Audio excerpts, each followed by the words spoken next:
Okay, so lecture 22, we will close up the Markov logic. By the way, today's keyword was LPMLN, was shown in the previous slide. Okay, so, and we are going to start the next formalism, which is LPMLN. So it looks like we are covering a lot of different formalisms, but in fact, you'll realize that these are all kind of connected to each other. In fact, in particular, LPMLN will derive from ASP and Markov logic, so you already know the component, so it's only how to glue these two together. Okay, so we talk about the language of Markov logic, how the inference works, and how the learning works. And we saw how to use Alchemy for inference. So today we'll look at the application of Markov logic using Alchemy. So actually there are a lot of applications, and these are just some of the items that I get from the Domingos and Loud book, which was linked from the course Blackboard. So if you go to chapter 6 of that book, they list these applications, and of course you can also find other lists of applications. We'll not cover all these lists, but just look at this. There's applications on collective classification. So note here that the main point is actually the collective one, because this is actually what Markov logic brings in a unique fashion. There are also social network analysis. In fact, Smoker and Friends example that you saw is kind of small example for social network analysis. Entity resolution is a problem about how to match the two different entities, maybe in the text or maybe in the vision, whether this is actually the identical one, or is this referring to the same abstract object. Information extraction is to get the page for the keyword that you type in. And coreference resolution is similar to the entity resolution, but in the context of the NLP. There's also robot mapping and link-based clustering and semantic network extraction. Okay. All right. So let's look at one particular domain, entity resolution. So as I just said, you're given certain observation, and you want to know whether they refer to the same real-world object. So if you say that there is some name for entity which is possibly stored in two or more different ways in the database, and you have to identify whether they are actually the same thing. Or if you want to say noun phrase or coreference resolution in NLP, you have to know that whether this refers to the same individual, and same for the video. So it's actually kind of the basis of many applications, because you first need to identify those objects in order to do some more reasoning or more processing of the data. So this is actually one of the basic things. Here, the example is about the bib entry. So if you have the paper has citation. So the citations of papers, it lists author, title, venue, okay, and some other informations. Okay, so MLA format or IEEE format, whatever format that you use, there are certain informations that you have to store there. Now, those bib are not written by machine, so human write those things, and sometimes you can easily identify those two papers are actually the same paper, but it's a very difficult process for machines to understand. So first, there are first two papers, they actually have the same authors. Okay, actually all those 4 papers really have the same authors. But to know that these are actually the same authors, this is really not that easy to do. And also, are they really the same paper? That's not easy to do. Okay, so the first paper says unsupervised semantic parsing as the title. Now, of course, there's a capitalization which probably can work if you do certain simple manipulation. That is not a very big problem.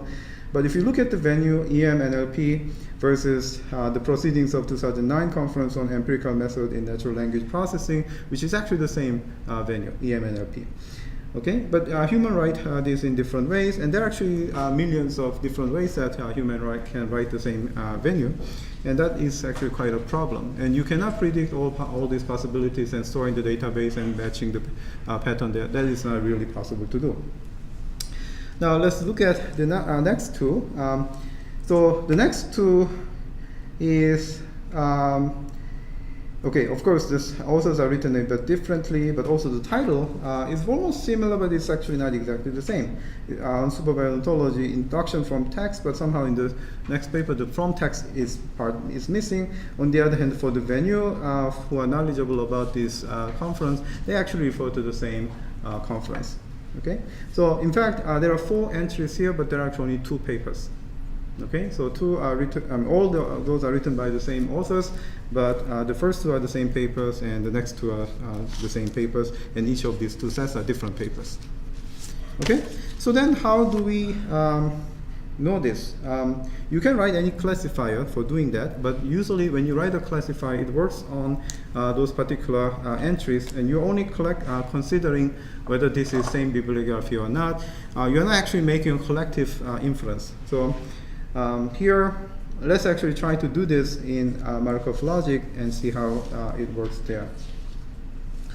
All right, so the data structure that we use is author, title, and venue. So these are the predicates that we got from the database. Note here that the evidence file in the Markov logic is actually a relational database. So you can understand the relational database can be written as a set of these predicates. Okay, there are additional predicates that we declare. Bib is actually the paper, and also title, venue are the values of this predicate. Now there is also has word. So author, okay, the string of author contains some word, and also title contains the word, venue contains word. Okay, so which word are there?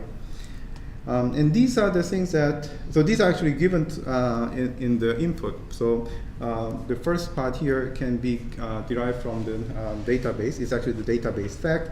And this is something that you can easily populate looking at those evidence. Okay. Now, so this is kind of input or evidence or the condition or observation, whatever that you call. There are actually different names for calling this. What we want to infer is this thing, whether these authors, 2 different authors, string is actually the same one, or the books are having different title, but whether they are actually the same thing, same book, or whether the 2 venues on the listed on their bibliography are actually the same thing. Actually, this is actually only the title equality, but of course, one can write the 2 different papers with the same title. Okay, but that doesn't mean that they are the same paper if their authors are different. Okay, so same bib is actually the final thing that we want to really say that these 2 bib entries are the same. These 2 papers are exactly the same paper. Okay, now if you write some individual classifier, you will say that maybe the papers are the same, they have the same title, so you may identify as the same thing. But if their authors are different, you infer that they are different papers. But for the classifier's point of view, which only classifies the title, they cannot differentiate between those 2 papers. Okay, and that's actually where the Markov logic is better than those naive approach. Okay, so what we can do? Usually, when you write a classifier, you have to write some lengthy code. But for now, we can just write a couple of rules in Markov logic, and that's it. Okay, so what is the rules? What are the rules that we have to write? So the rules are actually quite intuitive. You can say that the title B1 has title T1, P2 has title T2, and T1 has this word and T2 has this word, and they are the same bibliography. Now note here that this is unweighted rules, and the weight will be learned from the data. So if you see that those 2 papers with the same the title, they actually will be instantiated with the same word, then there's a high chance that these 2 are the same bib file, bib entry, so they're the same papers. On the other hand, this is not a definite knowledge, so it can be actually overridden. As I said, the title simply being the same doesn't mean that the papers are the same. Okay, so the weight of this rule could be probably high, but it's not definitely infinite. Okay, the next one is a specific instance of this. This plus word symbol, I think I introduced this in the inference part. when you write the plus, then Alchemy will ground this plus word in corresponding instances. So even if you write this one rule, Alchemy will convert into many rules where word will be replaced by specific instances. And the weight of the rules will be learned from those grounded rules. For instance, the word can be Bayesian, for instance, right? So this rule, in the case when word is grounded to Bayesian, means that the two papers that have this, the two papers, B1 and B2, that both mention Bayesian might be the same paper. That's what this rule is saying. Okay? Are we together? Okay. And you can do the same thing for authors. The two authors' name contains same string, same string. They might be the same person. It might be wrong because they may share the same last name, but their first name may be different. Okay, so that's one thing. And for the venue, that's also the case. So you can write many of the rules, and that's pretty simple to do. Now we need some additional rules here, which is about transitive relation. What is transitive relation? If it's basically reachability. If you say, or equality, you can also say. If here, equality may be better to look at. So if B1 and B2 are the same paper, and B2 and B3 are the same paper, then we can infer that B1 and B3 are the same papers, right? So that's very natural to do, okay? Of course, if you don't say this, you can identify only these two, but you cannot connect between B1 and B3 unless you use the rules like this. Okay? So typically when you do the classifier, this part is actually at the meta level. You look, you find all the same BIP, and then you do some closure on that to derive the set of same papers. But you don't have to do that at meta level. In Markov logic, you just write the rules there, then this can be done at one time. And also you can actually help, because now if you know that B1 and B3 are the same, that can actually infer another new fact that the individual classifier could not handle. Okay, same for the authors. If the A1 and A2 are the same authors, and A2 and A3 are the same authors, then A1 and A3 are the same authors. Same way you can do this with title and the venue. Okay, so there are 4 rules that you have to write like this. And then you can now also link from the BIP to the author. Okay, so if you know that the paper B1 has A1 as author, B2 has A2 as author, and B1 and B2 are the same paper, then we infer that A1 and A2 are also same authors. Again, this is actually not necessarily true, because there may be multiple co-authors who wrote the same paper. A1 and A2 may be the 2 different co-authors of the same paper. However, it is also possible. One of the examples that we saw was writing the last name in different ways. Poon versus, what was the other one? Let's say A-Poon, okay? Just making the name. So these two happen to refer to the same paper. If you classify that, that now actually tells that these 2 strings of authors are actually referring to the same individual. So not only you go from the same authors to same bibliography, you can actually go back way. If you once identify they are the same papers, you can actually understand that the authors' names are written slightly differently, but actually they are the same person. Now, of course, if you have very small data, it may be very wrong. But if you have massive data, then those person will be on the multiple occurrences of those papers. So even if there are co-authors of the co-authors that he wrote the same paper with, but he may not be necessarily writing all papers with same set of co-authors. So that when you know that some papers are the same, you can actually learn that there are multiple different ways to write the same author's name. Okay, so that's what this rule will also tell us. So note here that this is not a per class resolution, but it's actually once you learn this class, it actually helps to learn other class. Okay, so this is called collective classification. Okay, so the others are also the same. If you know that this is actually kind of reverse. If you know that they are same authors, then B1 and B2 are the same papers. Again, these 2 rules are not necessarily true, but there is a high chance that they may be true. Okay, same for title and same for venue, that you can write this rule. Okay, and in fact, that's all you have to do.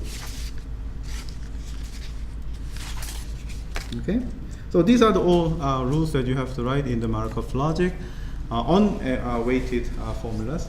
And of course, you have to feed in the database and evidence, and you execute this command, then the Markov logic program will be learned. Okay. All right. So as I just said, the standard non-Markov logic network-based approach is to build a classifier that, given two citations, tell you they are the same or not, and then apply certain transitive clause on that. But in MLN, we do collective entity resolution, where resolving one pair of entities helps to resolve the pairs of related entities. Okay, so that's what we did. Now, a question about the first application. So the other applications are all in the same vein, that you don't have to write a lengthy code, but you describe these knowledge, and the weight can be learned. That makes, and using those learned weight, you can do the inference. Okay, so what is the probability that these papers are actually the same? Okay. All right, so this is what I just said, but there's also other application of collective classification. So one is actually the WebKB, where you have the text of web pages from 4 different universities, and you have to classify whether each web page belongs to one of the class, course page or faculty page or research project page or student page, given the content in the page, as well as whether the page linked to another page that is related. Okay, so this is like page rank algorithm like thing. If you have the same page linked to another page, there may be the same class of pages. Okay, although it may not necessarily be true. So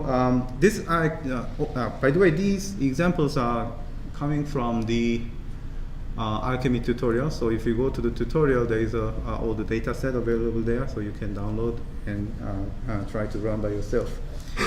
So the WebKB data contains these information. So whether the actually, I think this is the this is the page, and this is the word in the page. Okay, so for each page, you can grab all the word in the page. So this is actually quite huge file. Okay. By the way, you also have the, this information that this is the department, topic is department, and so on. Okay. All right. So you want to classify those things. Now, there are two predicates that we introduced, as you saw in the previous slide. So whether the page has certain word, one page may have multiple or quite a lot of word there. And we have some label here that each page, this page belongs to this class. Okay, so this is a training instance. And of course, the goal here is to learn, given any page that is not in the training data, to classify what topic is. Okay? All right, so what is the thing that we do? It's quite simple. You just write two formulas here. So the formula here is, if the page has the word, then the page may have this topic. Now, by doing this, plus W and plus C will instantiate to all possibilities. Okay, so word may be 100,000 word may be there, while the class may be 4. So for each of the word and page, you map into the topic, one of these 4 topics. Okay. Now the rules may have different weight, and the highest rule will give you what the topic of the page is. Okay. All right. So the weight of this rule will be learned. The second rule is actually the unit clause. It's simply saying that if this is not true, then you have to say that the topic for this CP relation is false for the topic. So you just write unit clause there. Okay. In fact, actually, Alchemy insert the unit clause all the time, so you can actually skip it, and this will be automatically added by Alchemy. So what the Alchemy will learn is the weight of each of these rules. When becomes positive topic, when becomes negative topic. Okay? So by default, you can say it's negative, but if there is an evidence like has word, then makes the topic of the page to be true. Okay? Are we together? Okay. So these are the command line. You saw in the previous lecture how to use the learn weight. So here we used -d to represent discriminative learning, where we know which predicate belongs to the evidence and which predicates are the query. We already can distinguish them.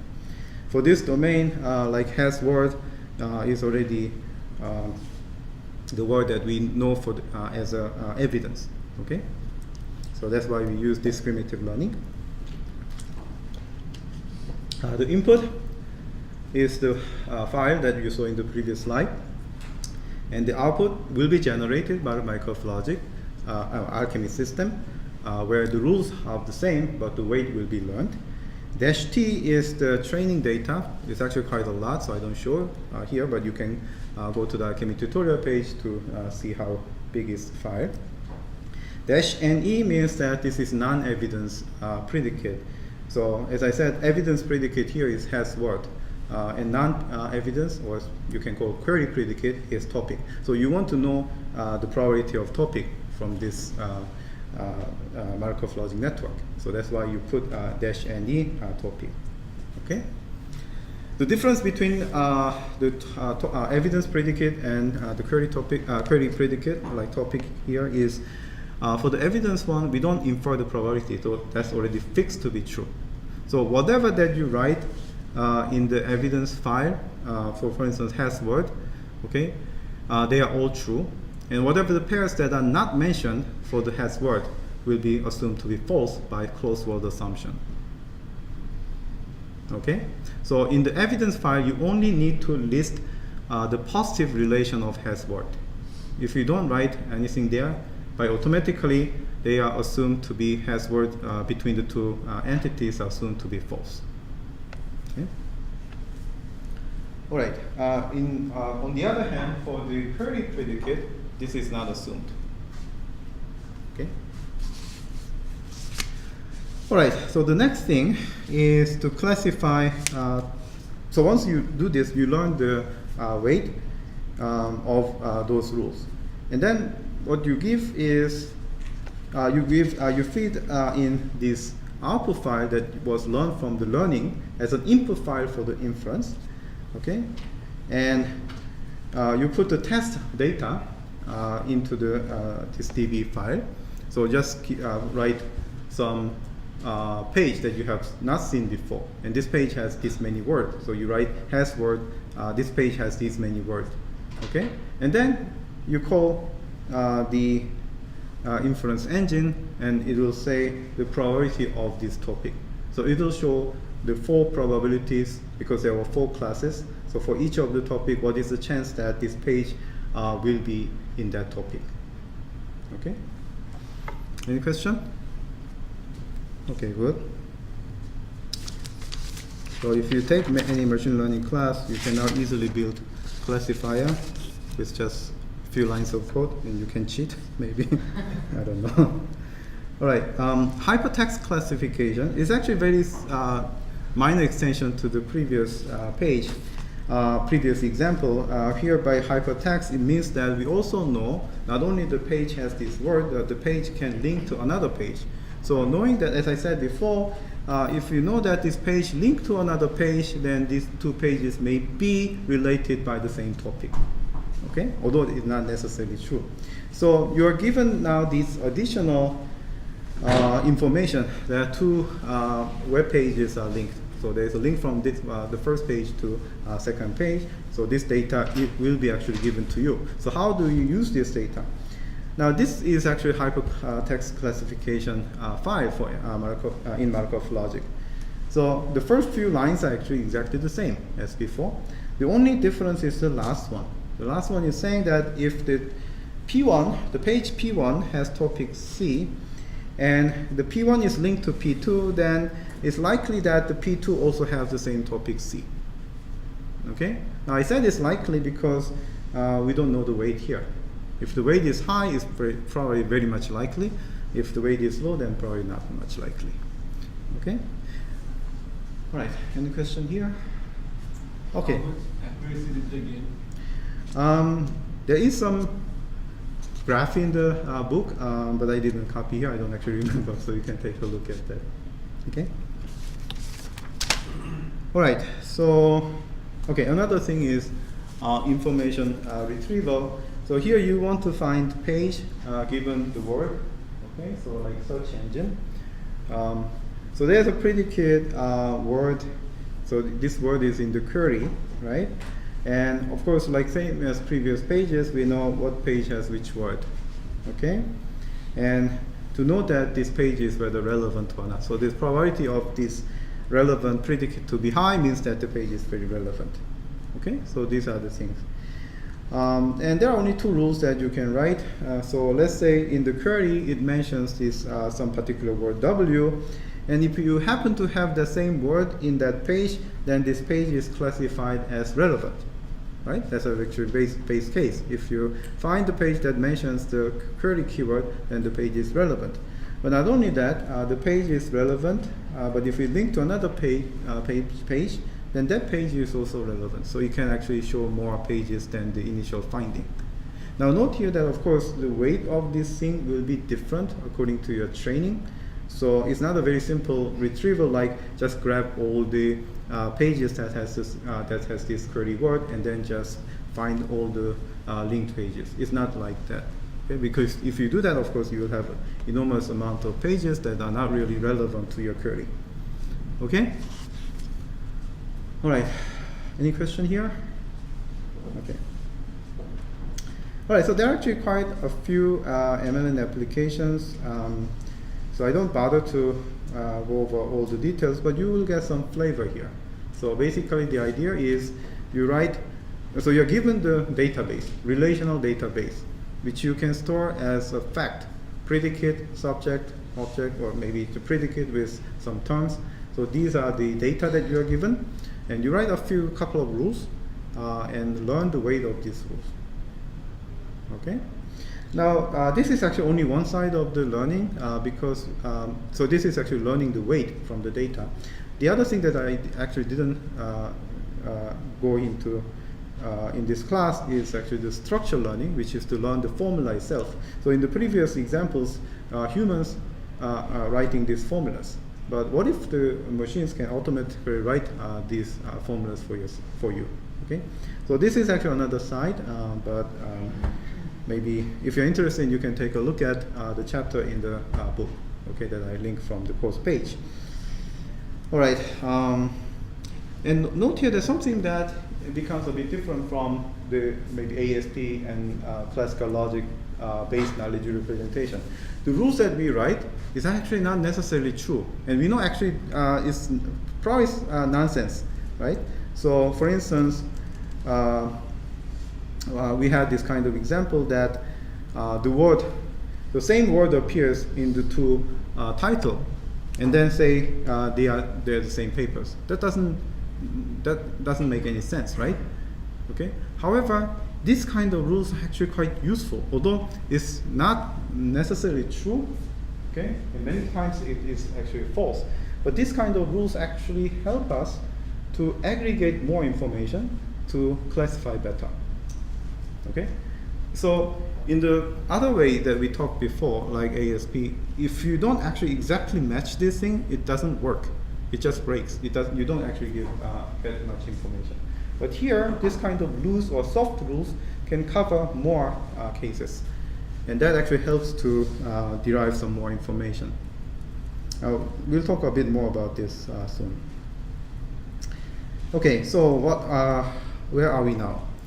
So starting from classical logic, okay, we talk about ancestor programming, reasoning about actions, and we went to here, then we went here.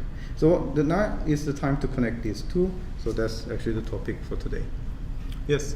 How many training data do we need for training MLN? It depends on the application domain. Does the more the better? Not necessarily. Of course, not. I mean, that's actually. I don't think there is actually a special thing here. Okay, so more data may not necessarily mean better, but what can be said is you can actually guide search better, guide learning better if you give the right rules. Okay. Yeah. So sometimes what they claim is even with some small number of rules, you can and small number of data, you can do much better than the naive approach. Okay. All right. So today we'll start this language, and so by now we have certain feel about these languages. So Markov logic is based on classical full-order logic. What is good about Markov logic is uncertainty is handled very naturally there. It's just a weighted rules. If you know for sure that the weight goes up, if it is not, the weight goes down. And you don't have to control the weight, unlike the expert system that people have done long time ago. The human doesn't need to curate those weights. The weight will be learned from the data. And it's doing the learning much better than what human can do. So that is actually a nice thing. On the other hand, if you do some programming in Markov logic, you'll soon realize that it's actually much more inconvenient than ASP. There is no aggregate, there's no choice, there's no constraint, no generate and test paradigm there, and no causality and no inductive definition. So some of them I'm going to mention a bit more. But the rules that you write in Markov logic are usually very simple rules. Okay? And in fact, we are going to see some examples where the Markov logic is actually semantically going wrong.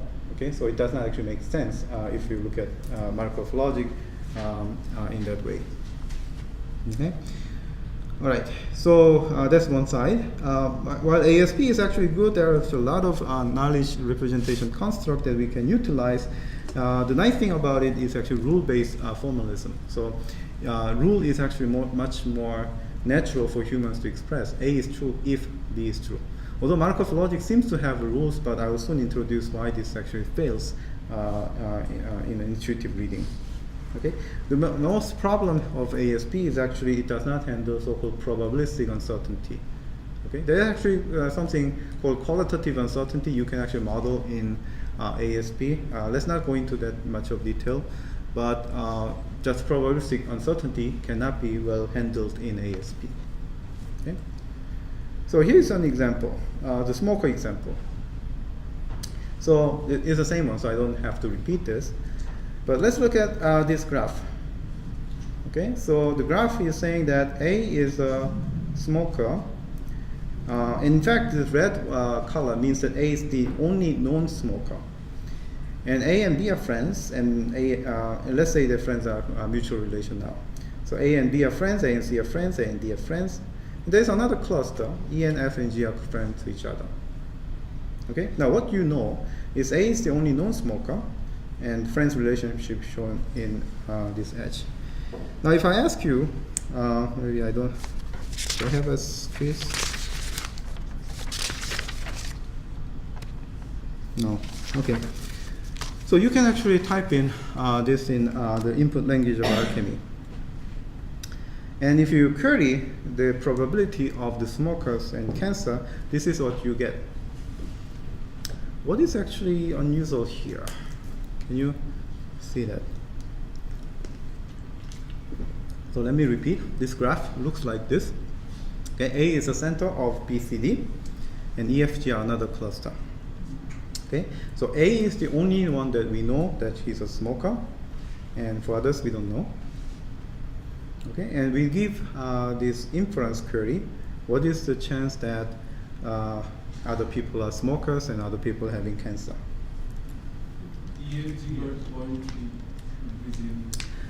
EFG. So somebody may say that EFG, why do they have cancer? Right? And first, the cancer rate is unusually high. Right? That's actually one thing. And if you look at the smoker relation, in fact, the B, C, D, seems to be having higher probability for the smokers, while EFG are not Okay. On the other hand, their cancer rate are not very much different from each other, although EFG are slightly smaller. So why this happens? The reason that this happens here is the rule here is actually not the rule itself. Okay? So what happens here is, suppose you know that, so here, suppose you don't know anything about some person K. K is not here yet, okay? But let's assume that there is a smoker K. What is the probability of K being a smoker? Highly likely. Not quite highly likely. Yes. E to the power 1.5 by e to the power. What is that number? 0 by e to the power. So, Yes, 0.3. if you just forget about anything, okay, if you just introduce, I mean, this is what we did before, okay? So, if you don't know anything about this person, then the chance of this person to get the, okay, let me actually not go into the detail here, but let's say the chance that the person will be a smoker is actually relatively high, okay? It could be actually 50-50 if it is, has zero weight. If you don't know anything about this person, and let's say you give the 0 as the weight, okay, then it's actually 50-50% that he will be a smoker. Now, in general, the predicate here will be understood under the open world assumption, meaning that if you don't know whether this is true or false, then it's biased to say that 50-50 chance. On the other hand, maybe this is actually, I don't know, some people may argue that, well, if I don't know whether Xiang Yu is a smoker, then 50-50% chance, right? But that doesn't necessarily make the population to be biased in some ways, right? All right. Actually, so this is a bit different, but maybe let's actually consider this example. Okay. So instead of smoker, friends, and cancer, we have contact, has virus, and sick. Again, the social network thing. And if somebody has virus, then he gets sick. Pema was sick because she has a virus, but not necessarily. Everybody who has a virus is not necessarily sick. So they may be virus carrier, but they may not be necessarily sick. On the other hand, if you have a virus and if you contact another person, then he or she may get the virus. Okay? This example is exactly the same as the previous one, except for the name change. Why do I do that? Because it seems to be now more that this thing about Markov logic becomes a bit more weird. Because if you know that A is the only known one who carries virus, then when you have EFG, they should not be affected by the fact that A has a virus. Okay? So, as Arindam said in the beginning, we assume that given this only assumption, we try to close the predicate in the sense that A, of course, he has a virus. That's definitely for sure. That's probability 1. And B and C and D may have virus because of the second rule, okay? Because they are contacted by a person who has a virus. On the other hand, there's no reason to say an EF and G have virus because they are never contacted by the person who has a known virus. Okay? So in this case, we will try to say that EFG are not, do not have virus. Okay? Although it may be also false, but it's more natural to say that they have very little chance to get the virus, so they are also not sick. Okay? Another thing is here, the sick is only caused by has virus. Okay? Right? So, if you know somebody is sick, you can infer that he has a virus. Right? On the other hand, if you read this as a Markov logic, if somebody is sick, doesn't mean that he has a virus. Why? Any way to satisfy the relation? Yes, if sick is already true, it does not actually matter whether has virus is true or false. So knowing sick doesn't mean that you can infer that he has a virus. It may be true or false, but it's 50-50 chance again. Okay, so this kind of thing is actually abnormal in Markov logic. So it doesn't actually work in the way that you expect. Okay. All right. So disclaimer. Actually, this language was created in my research lab with my PhD student. So I'm not going to brag too much about it, but I have personal bias that this is actually working good in many cases. It does not solve all problems, but it works good because it inherits the advantage of both ASP and the Markov logic. Okay? So, but in order not to bore you, I'm not going to spend too much time on this language, but I want to just show you that these languages are connected. Okay? All right, so the main idea of this language is it overcomes the weakness of ASP to handle uncertainty, and also it overcomes the weakness of Markov logic in handling some reasoning aspect. Okay? So it starts from the classical logic. As I said, classical logic is the basis of most KR formalism. And so SAT is for the proportional case, FOL is for the logic.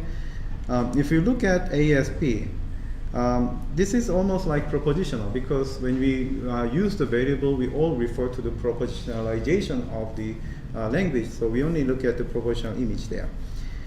So that's actually pretty similar, except we spent quite a lot of time to learn what is table model instead of classical model. So the main difference between ASP and SAT or FOL is the notion of models. Okay, we talk something called stable models. But these are all belonging to the same dimension called deterministic language. Okay?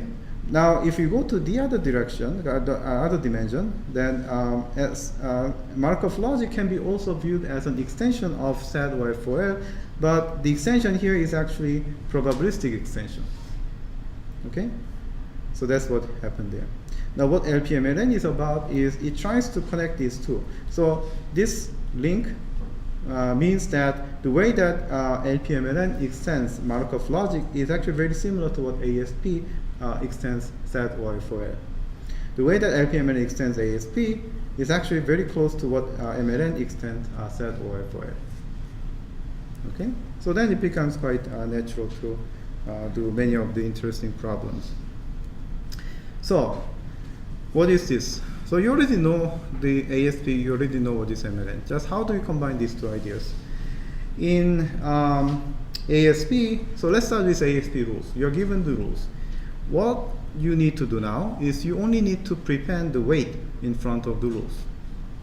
So that's it for the syntax. So take any Klingo rules and you just prepend the weight there. Okay? You can also write infinite weight, meaning that the rule is a definite knowledge, which correspond to the previous ASP rules where we have no weight there. Okay, now I'm going to define the semantics in the next slide, but basically each answer set gets weights from the rules that are true in that answer set.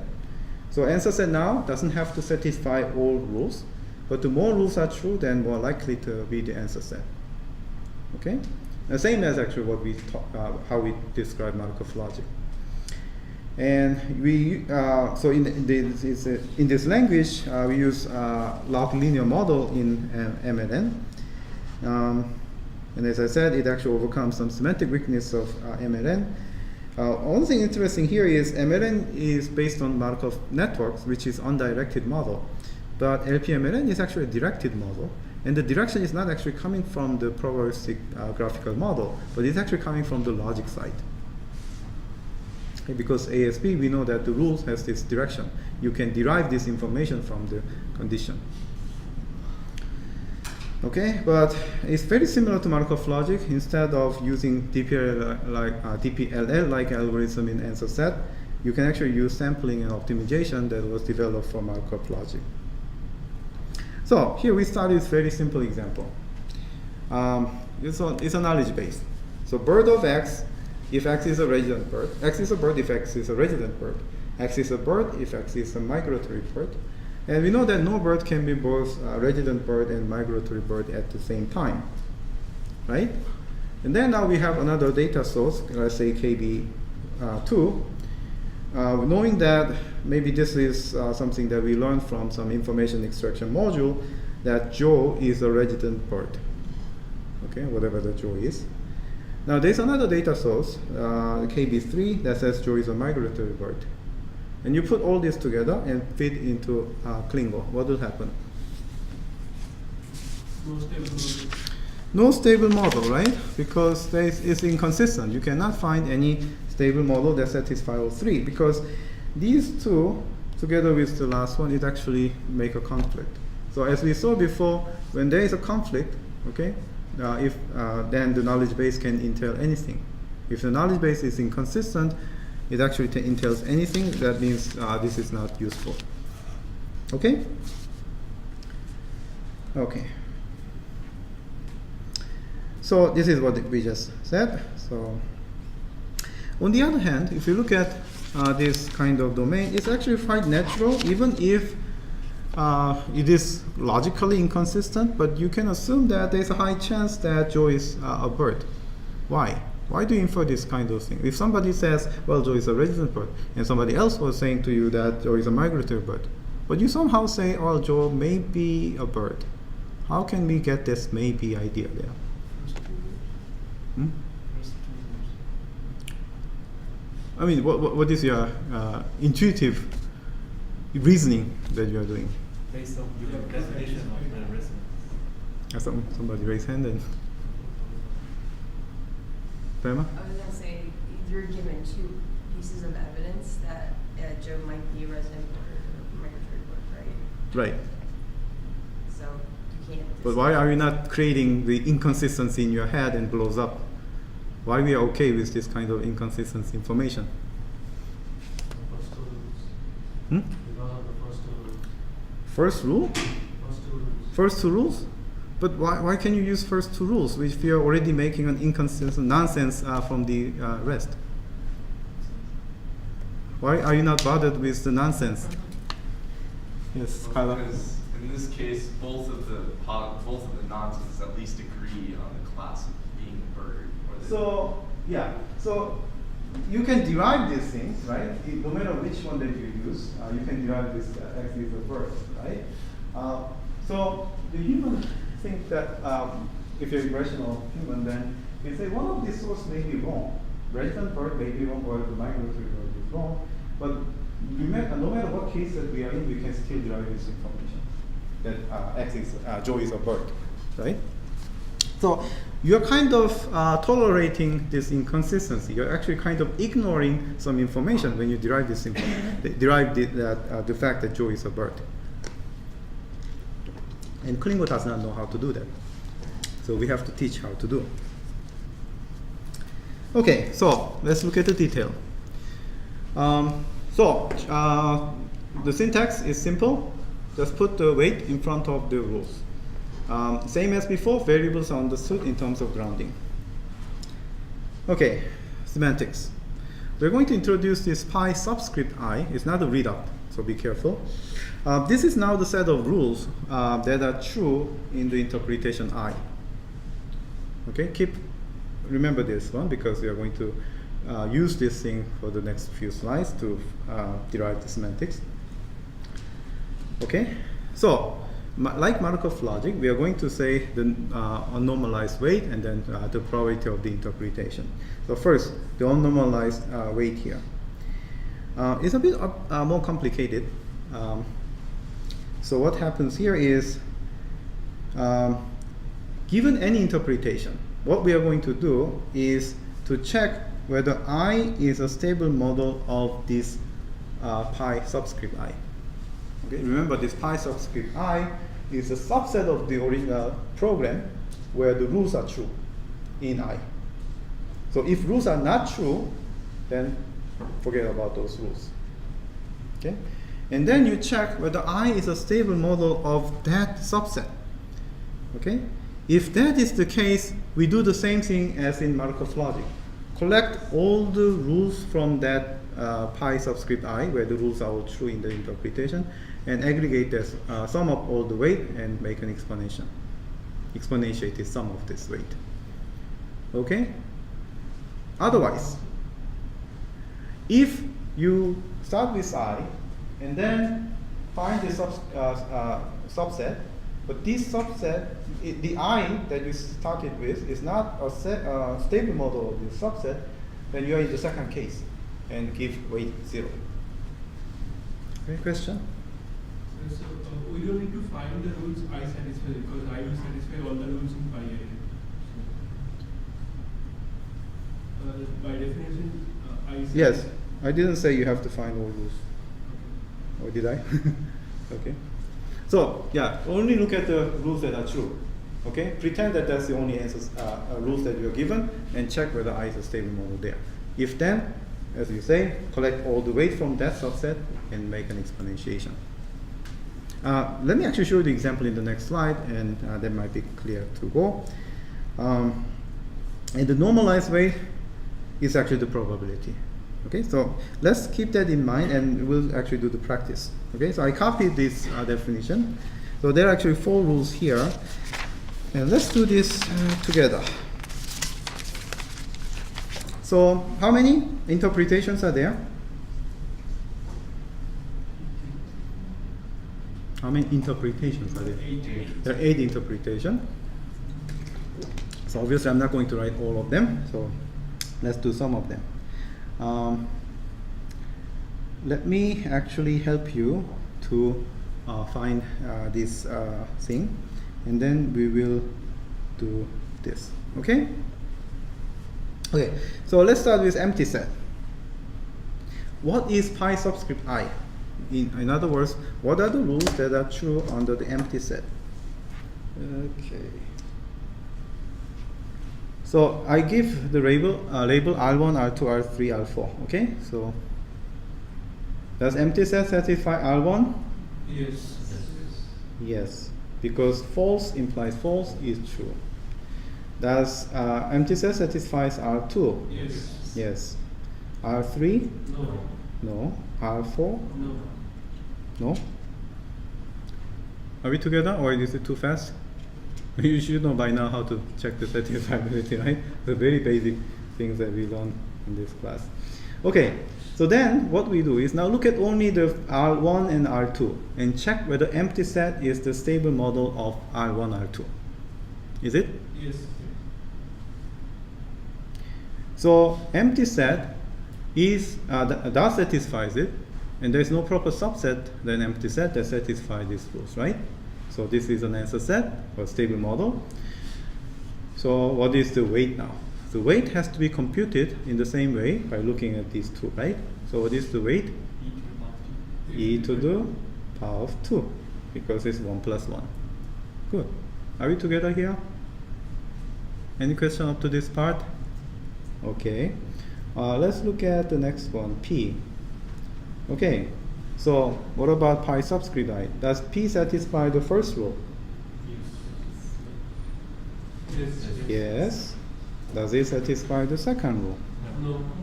No, because P is true but Q is false. Okay? Right. What about the third rule? Yes.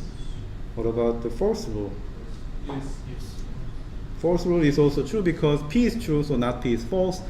False implies anything is actually true, so that's R4. So look at R1, R3, R4. Don't look at the R2. Okay? Now, is P a stable model of these things? So let me actually write here. P implies Q, P implies not R, and R implies R if not P. Okay? So is P a stable model of this program? It is one of the stable models. Yeah, one of is actually not that important. You only need to say whether this is a stable model. Yes. I should say checking all the stable model of this program is not important. So P is a stable model. Actually, let's actually recap what we do. So to check if P is a stable model, what do we need to do? Remove the negative. So the reduct, right? So this is pi I. The reduct was, what is the reduct? So we have to remove mod P. So P if Q is true, same as before because there is no negation. What about this? P not P. P if True. top, yes. And the next R if bottom. Bottom. Okay, so is P the minimal model of the reduct? Yes. Yes. So P is a stable model. So what do we do? What is the reduct now? What is the weight now? E to the power 6. E to the power of R1's weight, R3's weight, R4's weight. So that gives E to the power of 6. Good. Very good. Okay, what about Q? Let's do this for the last, okay? Does this interpretation satisfy the first one? No. Second one? Yes. Third one? No. Fourth one? No. Okay, so this is the only one that is being satisfied. So that is Q a stable model of R2? No. Q is not, because Q satisfies the rule, but it's not the minimal one, because empty set satisfies this R2. So this is not a stable model. What weight do we need to give now? 0. It's 0. This is actually the second case otherwise. Okay? So there are actually 5 remaining cases I didn't go through, but you can fill the rest. And of course, the normalization factor is actually adding all these numbers. Okay? So, not much new here. Okay, so let's go back to the bird example. Okay, let's assume that every knowledge is definite. So they have infinite knowledge. Okay, infinite weight. Okay, so actually I wrote all these things for you. So using that Habermas universe is Joe, then this is the thing. Actually, let's check some of them. What shall we do? Let's actually look at this one. So this means that Joe is a resident bird and also a bird. Okay. Now the rules that are true here is R1, R2, R3, R4. Why? Because R5 is not true. R5 says that Joe is a migratory bird, but the interpretation does not say that. So when you consider the interpretation, you temporarily assume that R5 is false. You forget about R5. Okay? And then if this thing is a reasonable conclusion that you can derive from the reasonable part of the program, then you can give the weight. Here is actually e to the power 4 alpha because there were 4 rules here with the alpha as the weight. Okay? All right. Same way, now if you assume that Joe is a migratory bird and Joe is a bird, then you actually forget about that Joe is a resident bird for the time being. Okay? And you can still get this. Okay? And another one that gives the same weight is actually Joe is a resident bird and a migratory bird, and Joe is also a bird. Which rule should we forget if you consider this is a reasonable assumption to make? Rule 3. Rule 3. Let's assume for the temporarily that this rule 3 is actually false. Okay? So then you can get all those 4 rules to derive this as a stable model, so you get the weight to the e to the power 4 alpha. Okay. Now let's actually look at something else. Resident bird. Joe is a resident bird. This time, which rules should we forget? Rule 1 and then. Okay. So this time, actually, we have to forget 2 rules. Okay. So compared with previous one, since Joe is a resident bird, we have to forget about this R5. Yes. But we also need to forget about R1. Because R1 is saying if Joe is a resident bird, that Joe must be a bird. But this interpretation doesn't say that. Okay? So we have to forget about these 2. And because of that, you also only get e to the power 3 alpha. 1 less than before. Okay? Now something interesting here. What about this interpretation? Joe is a bird. Then how many rules do we have to forget? Actually, these 3 are fine. It is satisfied by the assumption that Joe is a bird, but this is actually not fine because we don't have that information in the interpretation. Okay, so we get these as the relevant subprogram. But then there's no way to derive Joe is a bird from this without knowing that Joe is either migratory bird or a resident bird. So getting that Joe is a bird without no evidence is actually wrong. So this is not a stable model. So that's why we penalize it with the weight 0. Okay, this is actually it's different from the Markov logic. In the Markov logic, if as long as it's true, you get the all weight. But here we do an additional check. If the rules are true, but you cannot actually use that rules to derive this information, then this rule, this interpretation is not stable. So you get the penalty 0. Are we together? All right. Let's do the quiz. I gave you these 3 problems, and I hope you can answer. And I will show you this table. Let me. For some reason, okay, good. Okay.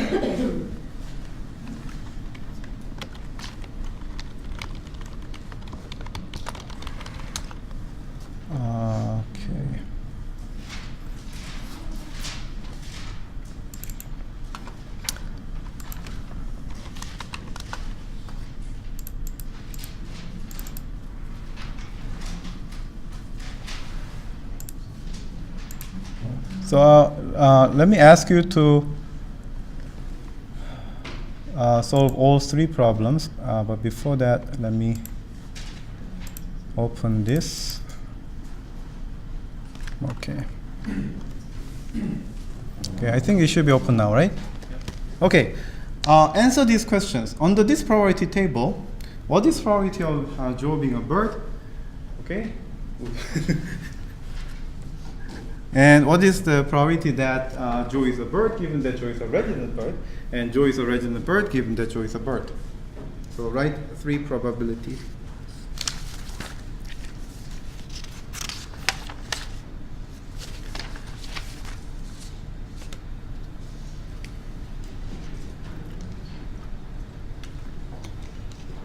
Oh, by the way, one thing that I didn't mention is when you normalize it, okay?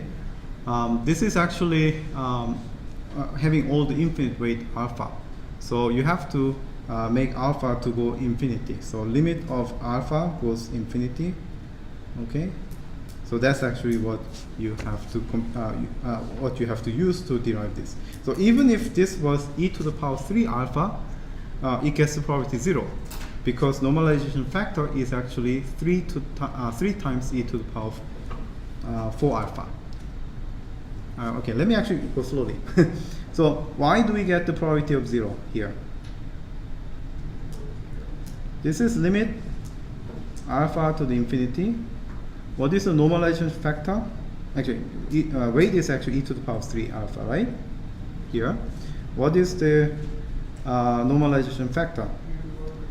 So we have 3 times e to the power 3 alpha plus 3 times e to the power 4 alpha plus e to the power 2 alpha. This is actually the normalization factor, right?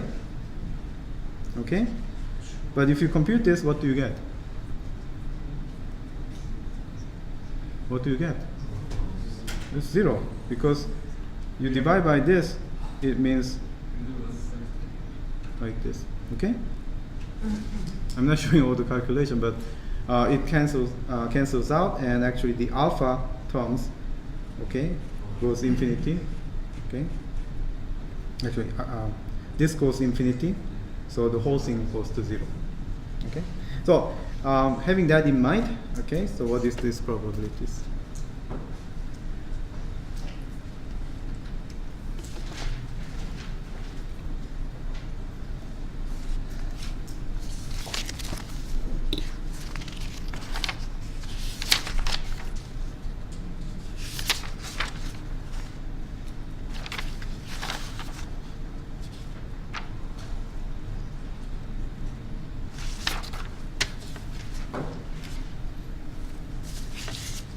Are we done?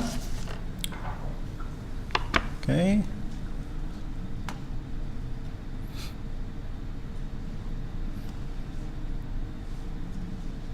How many of you did more time? No? 1, 2? Okay, let's just, what? There are only 9 answers, and only 2 hands were raised. Okay, let me not show this. Okay, so only 10 answers are here.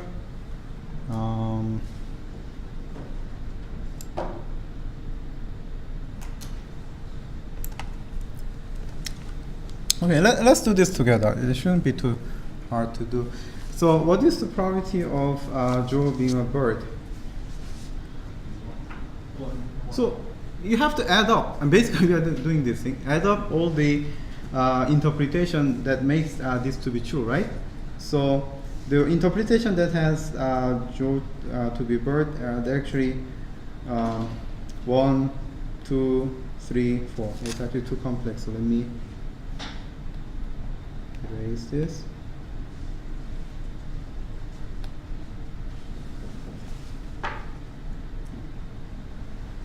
Okay. So, so these things as Joe is a bird, right? If you add up, then the probability is 1. Okay. For this one, this is conditional probability, so you have to know what are the interpretation that has Joe as a resident bird. So you only need to look at that. So this is this one, this one, this one, this one, right? So among this, what is the probability of that Joe is a bird? In fact, all three non-zero probability has Joe as a bird. So this is 1. Now, what about this guy? That Joe is a bird. Given Joe is a bird, that means you have this guy, this guy, this guy, this guy. Okay. Among this, what is probability of Joe is a resident bird? 1/3 plus 1/3. So we have actually 2 things: this guy and this guy. Okay. So that adds up to 2/3. Do we need to look up the ones which has weight probability 0? Yeah, you don't have to. Yeah. It's up to you. All right. I mean, in principle, based on how you make a sum, then by definition you have to do that. Of course, it's 0, so it does not make any difference. All right. That's good. So using this, we know for sure that Joe is a bird. And if Joe is a resident bird, we know for sure that Joe is a bird. But if Joe is a bird, doesn't mean that Joe is a resident bird, because it has a chance that Joe is a migratory bird. Now, the second example is to make this a bit more interesting. Now, this one is now uncertain knowledge, where there's a high chance maybe Joe is a resident bird, but it's not a definite knowledge. On the other hand, Joe is a migratory bird, it also has certain chance, although it's not as high as the other one. And if you do that, I'm not going to go through all these things, but you can calculate this by yourself. And this time, the probability actually changes this way. Okay? Okay? And when you ask Joe being a bird, it's not necessarily 1 now, because it is possible that these 2 can be also false. So there's actually 9% of chance that these 2 are false. So that you actually get a 91% of chance that Joe is a bird. Okay, and if you look at this, the probability of that Joe is a resident bird is actually higher than Joe being a migratory bird because of this weight difference. Okay. All right. So let me actually use a couple of slides, and let me actually go over quickly here. This information, this tree can be actually used for doing the graph problem, which is actually homework problem in your homework 5. But you don't have to use LPMLN, you can use Markov logic.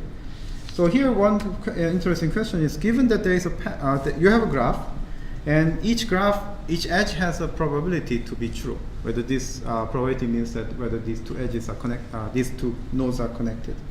Okay. So what you can do is you can have this query: given that there is a path between the nodes, what is the likely shape of the graph? Okay. Or you can have some question like, you give the two nodes, what is the probability that there exists a path between them? So you can actually make the Hamiltonian cycle as a probabilistic version. So each node has certain probability of connection, and you want to find the probability that whether this cycle will be more probable than maybe another cycle. You want to find the most probable Hamiltonian circuit. That is also possible to do. Actually, let me go over this next time in detail. And I have a couple of slides that I actually prepared for today, but this is almost done. So next class, we'll finish off on the semantics of LPMLN, and then going into the inference. So that will cover most of the LPMLN language. Any question about today's material?